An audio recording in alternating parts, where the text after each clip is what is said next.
carbohydrate. Ayun yun.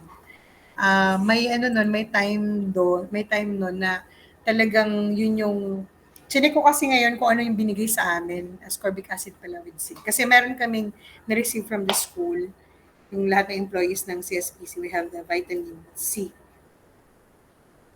na binigay, provided ng school. So, yun. So, that's one. Okay, let's see, excuse me. Mag-intro na lang ako with this one na maus na dahil. Ay.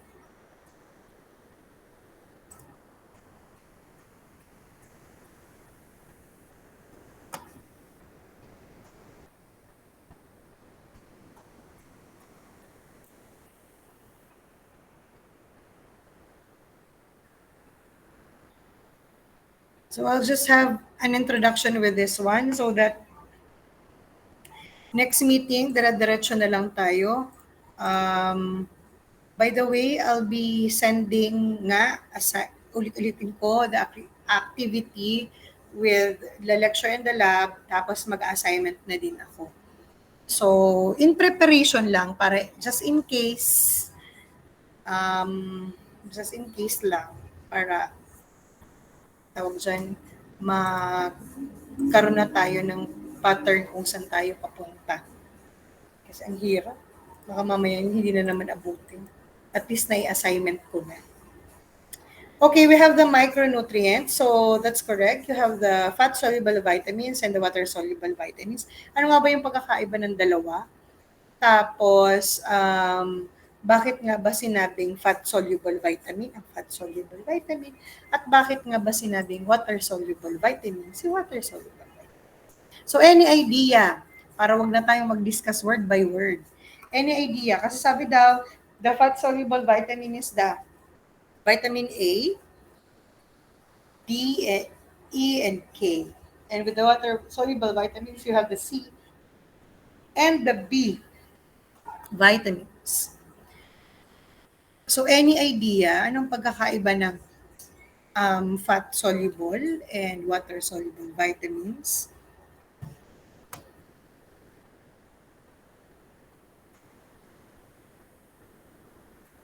Nawala. Sige na. Anuhin ko na yung time so that I can dismiss you on time. Kasi meron din akong klaseng alas 3. Online din. Okay, we have the different vitamins. May sumagot. Yes, Kyla? Yung sa difference po ma'am ng water-soluble tsaka Alright. fat-soluble vitamins po. Pag Sige. water-soluble po, need po siya na parang intake po on a daily diet po. Need ng Alright, very daily good. supply ng body natin. Then pag fat-soluble naman po, since nasa-store po siya sa body, hindi po siya need na everyday or Okay. ano. Okay, very good. That's one differences between the fat-soluble and water-soluble vitamins. Ito, nakakuha ako, thank you for that, Kyla. Ito, nakakuha ako with the different types of the vitamins, including their sources and kung ano yung trabaho niya sa atin. So, ano yung focus ng vitamins? Ay, ng vitamins. Tama, ng vitamins. Vitamins pala tayo. So, these are the different foods. Kaya kung mapapansin nyo, majority of those sources comes from your fruits and vegetables. So, wag nating, as much as possible, um, we try to consume a certain fruit within the day kung hindi kayang every meal para meron pa rin tayong supply for that day. Para wag tayong magreklamo na parang ngayang nagda-dry ang aking ano yan. Parang ngayang natumutubo na naman ang kung ano-ano. Parang ngayang ganito ganyan. So, may factors naman na nag-affect doon. Probably the weather and as well as the things that we apply on our faces, on our skin. Pero majority of that is reflected on the way that we have our intake. So these are terms associated with vitamins. So you have the precursor or provitamin. Ito yung mga maririnig nyo from time to time. That is compound that can be changed to active vitamins. So you have an example of that, the carotenes and the cryptoxanthin. So si carotenes, from the word carrot. So ayan yung mga cue kasi kung saan siya galing. Saang kulay siya galing. Or rich in what. So you have the precursor or provitamin. The preformed vitamins are naturally occurring vitamins that are in active form and ready for biological use. So the A vitamins resulting from lack of vitamin and nutritional deficiency is recognizable. You have the vitamin A, B, C. Hypervitamins, vitamin toxicity. So kung meron naman nagkukulang, meron din namang sumusobra. Pero most of the time, yung mga sobra is wala naman sa atin dito kasi nga medyo deficient tayo sa mga micronutrient. Pero sa ibang bansa, just like the eating of high in carotenes, katulad ng carrots, squash, yung mga yellow and orange, kaya minsan nagkakaroon ng toxicity. So, minsan nagre-reflect na siya sa skin, iba na yung kulay. So, yun. Vitamin malnutrition, you have the word mal. And vitamin-like compounds, some substances have physiological roles like vitamins, but they are present in larger amounts and partially synthesized in the body. So, antivitamin or vitamin antagonist, substance that interfere with the normal functioning of vitamin. So, yun. Iba-iba yung mga anti-vitamin. So, we will not be focusing much on that. Ito lang yung mga term. Doon lang tayo sa mga terms. So, you have the function, ay siya nga, nagpalit nga ng ano. Okay. Kaya ayokong nag-ano sa drive. Nagpapalit ang aking PowerPoint. So, comprise a diverse group of organic compounds that are nutritionally essential micronutrients. So, the functions, we have several functions as coenzyme or their precursor, as components of the antioxidative defense system, as factors involved in genetic regulation, and in specialized functions. So, as coenzyme or their precursor, the niacin, thiamine, riboflavin, biotin, pantothenic acid, vitamin B6, B12, and folate. So, these are some of the coenzyme or their precursor, mga kasama. So, as components of antioxidative defense system, you have the ascorbic acid, certain carotenoids, and vitamin E. Ito naman yung sa immune system, kaya antioxidative defense system. Sila yung nag-help sa immune system natin. So as factors involved in genetic regulation, you have the vitamin A, D, and potentially several others. In specialized functions such as vitamin A in vision, diba sa mata, ascorbate in various hydroxylation reaction, and vitamin K in specific carboxylation reaction. So, iba-iba yung functions nila per vitamin. So, influence the chemical nature of food by functioning as reducing agents, radical scavengers, reactants in browning reactions, and flavor precursor. Okay. So, sa food chem kasi ito galing. Okay, we have the different vitamin stability. Kasi syempre, dahil nga fruits and vegetables sila, and na-mention ko din that may reason kung bakit hindi ini-encourage na bumili na ng mga chopped vegetables as well as the bigger fruits. Hindi siya ina-advise na bumili na tayo ng mga hating pakwan, hating squash, because some of the vitamins that are present in those fruits and vegetables tend to escape pag the moment na nag-tear ka pa lang, nag-chop ka pa lang ng fruit and vegetables, may tendency na silang mag-escape dun sa food itself. Depende pa rin pag na-expose sa light, pag sensitive sa light, yung vitamin, sensitive sa heat, yun. na-expose pa sa air or oxygen, yun na. So, there are times na hindi naman siya completely nawawala, nababawasan. So, yun. Kaya minsan, ay ngayon, maalsum pa, meron pa ngayang vitamin C. Ay yung sourness kasi hindi naman doon nagpo-focus yung vitamin C content. So, yun. Lalo-lalo na the difference between the two, the fatty and the water soluble. So, these are the stability. Anyway, if we're having the examination or before that, we'll have our long quiz. I'll be dictating kung ano naman po yung mga kasama. So, yan. Therefore, may mga i-mention naman ako para doon na kayo mag-focus sa review. And some of the terms pa rin, you have the restoration, addition to restore the original concentration of the key nutrients, nutrification, generic term intended to encompass any additional nutrients to food, fortification, paulit-ulit na ito nadi-discuss sa inyo, additional nutrients in amounts significant enough to render the food a group to superior source of the added nutrients. So this may include addition of nutrients not normally associated with the food. So, or addition to levels above the present in the unprocessed food. Kaya nga tayo may fortified with vitamin A, fortified with iron, kahit wala naman pong vitamin A at iron yung pagkain. So, kaya ito yung word na yun, fortification.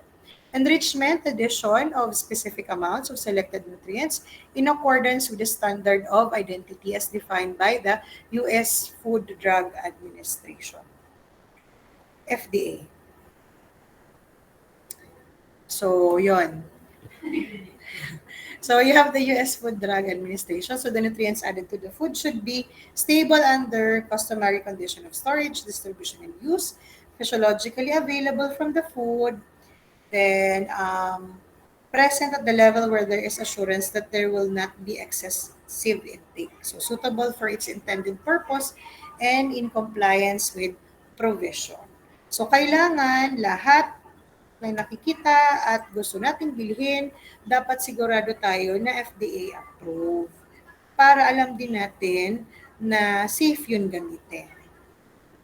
Lalong-lalo na yung mga supplements na nagsisilabasan, yung mga organic drinks na nagsisiusuhan, yung mga slimming coffee, slimming tea, slimming ganyan.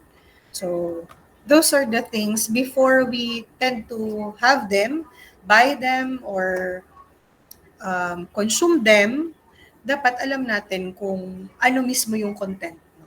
And kung approved ba yung product. So kasi there are times na ito ngayon very good in ganito. Eh kung enough naman yung supply mo ng ganito, na ganitong vitamins, so ang tendency is nagbi-build up ka na ng vitamins na hindi mo naman na kailangan. Sabi ko nga, pag micronutrients, di ba, very small amount ang kailangan. Therefore, pag nagkukonsume tayo ng medyo malaking amount, depende pa kung anong vitamin, rich in vitamin whatsoever, depende pa siya kung anong gagawin ng katawan natin sa kanya. So, tingnan natin. As we move along. So, these are the following prerequisites be met to justify the fortification. So, the MEA, IFT, FNB, so the American Medical Association, Institute of Food Technologies, Food and Nutrition Board. So, ano nga ba yung qualification or prerequisites para mag-fortify? The intake of the particular nutrient is inadequate for a substantial portion of the population. So, the food is consumed by most individuals in the target population. There is reasonable assurance that excessive intake will not occur. The cost is reasonable for the intended population. Ito po yung prerequisite para ma-justify yung pag-fortify. Kaya nga po, sa atin, ang naka-fortified yung mga commonly consumed foods. So, ano na dito yung mga sabi ko, yung mga chichirya, yung mga crackers nyo, the different products. Kasi, isa yun doon. So, food is consumed by most individuals in the target population. Eh, yung may mga microdeficiency kasi natin na mga na nasa population is actually children. They are the school-age children. So doon, kaya yung focus po ng fortification ay para talaga dun sa mga bata. Yung commonly nakukonsume nila. So, yun. And reasonable assurance that excessive intake will not occur. Kaya may may specific amount lang na linalagay per pack, per food. So yun, the cost is reasonable, definitely. So para nga ang aim niya is makarating dun sa tina-target na population. Yun. So there are times na medyo dumadagdag naman na ngayon yung na-fortified na foods eh. Kasi nga, 'di ba, naturally speaking, Filipinos really love to eat. So, kahit ano-ano lang dyan. So, these are some of, ito pa kasi, ay tama, nasa PDRI pala to. So, this is from the book that I parang presented with one of the tools. So, these are the recommended nutrient intakes of vitamins. So, kung mapapansin nyo, ganyan lang po sila kaliliit. So, nakaano lang sila, milligram, kung hindi milligram is microgram. Ay, milligram. So, yun. So, hindi siya madami compared with our macronutrients. At nagdedepende pa siya kung ano yung timbang ng ating katawan. Depende pa yun sa needed natin na vitamins sa ating katawan. So kung mapapansin nyo, the first 4 is actually the fat-soluble vitamin. And the last 7, that would be the water-soluble vitamin. Kaya mga point something na yun, 0.5, 0.7. Kaya kung mapapansin nyo, point na lang, minsan nawawala pa yan. So, yan. We have the historical background with the vitamins, also known as accessory food factors, so group of organic compounds that is vital to life maintenance and growth. So the word vitamin coined by Casimir Funk in 1912 in search for constituent in rice bran to cure beriberi. So the missing substance is called vitamin. I don't know how to pronounce that. Alam nga naman vitamin eh. Comes from the word vitamin, means necessary for life, and amine denoting an anti-beriberi factor. Kaya ang pinakaunang nating vitamin ay pinangalan ng vitamin A. So we have now the two different vitamins. So ano nga ba? Isa-isahin natin ang pagkakaiba nila. So itong fat-soluble vitamin, that is a precursor or provitamin. That is stored in the body. Deficiencies are slow to develop and not needed daily, na-mention na to kanina, from food sources. So generally stable, especially in ordinary cooking method. So nasa-store po siya sa body natin, nagsistay siya. So that is the fat-soluble vitamin.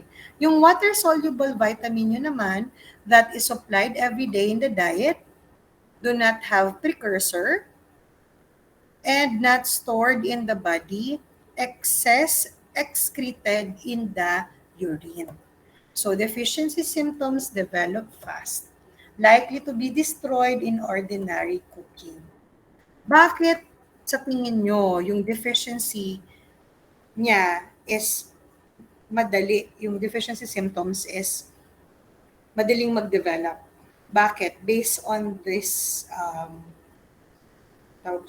properties. Bakit? Hello? Hello? Hello? Hello? Bakit? Kasi nga, dahil pag sobra yung mga excess na kinakain natin or nakukonsume or nakukuha sa mga supplements, madali siyang ma-excrete sa bate. Pag water-soluble vitamins kasi, pag nasobrahan ka lang ng like, madali siyang ma-excrete through urine.